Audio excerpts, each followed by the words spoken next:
Hindi ko akalain na ang dati kong bangungot ay magiging katuparan ng lahat ng pangarap ko sa buhay. Kilala kita. Naalala ko. Yung araw ng pista ng Nazareno. Nagdulot ka ng matinding kalungkutan sa buhay mo. Ngayon naiintindihan ko na kung ano ang sakit, kung gaano kasakit ang pinagdaanan mo. I'm asking for your forgiveness. Hindi ko alam kung kaya kita patawarin. If it will take forever to earn your forgiveness, gagawin ko yun. Hindi ko inaasahan na kamay mo pala yung aabutin ko sa oras ng kahinaan ko. Sa kabila na nagawa ko sa'yo. Oo, kasi alam ko naman na tao ka lang. Nagkakamali. Nararamdaman ko na haharapin mo yung pagkakamaling yan para gumawa ng tama. Alam ko sa kaloob-looban mo gusto mong ibuhos ang pagmamahal mo sa taong kayang suklian ito.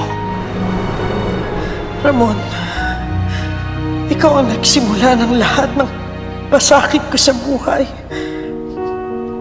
Dahil sa iyo nasira ang pangarap ko na magkaroon ng masayang pamilya. Pero ikaw rin ang nagbalik sa akin kay Tanggol. Huwag kayo magpatay ang mag-ama! Siya si Tanggol! Ang tunay mong anak! Buhay natin ang pamilya natin. Ako, si Tanggol, at ikaw. Salamat din na dahil nilayo mo ako sa miserableng buhay ko kay Rigor. At dahil sa'yo, nagkaroon ng pag-asang mapatawad ako ni Tanggol ng lubusan.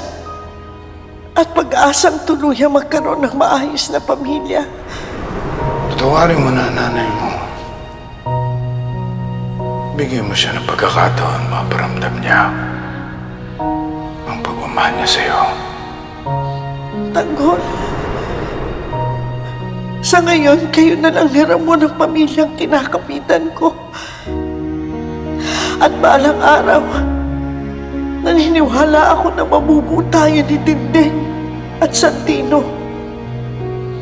At hindi na ulit maghihiwalay ang pamilya natin.